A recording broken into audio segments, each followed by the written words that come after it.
এইটা বলে আমাদের ব্লু শার্ট পরা আলিয়ান দাদা, এটা বলে আমাদের রেহান দাদা যে আমার হেল্প করেছে।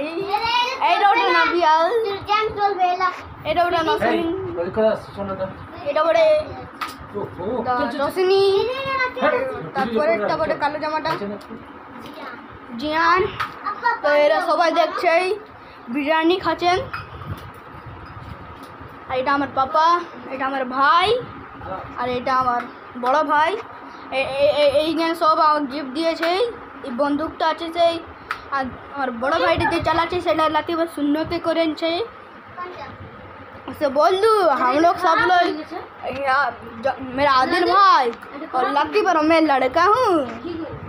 हाँ मैं बहुत लड़का हूँ। तो आज इसी वक्त रात का समय हो रहा है, आप लोग देख ही सकते हैं। और 8:30 बज रहा, 8:30। तो अभी लोग खाना पीना चल रहा, उसके बाद मैं अपना बड़े भाई और खाएंगे। उसके बाद मेरा हम लोग का बड़े भाई चल जाएंगे, इसलिए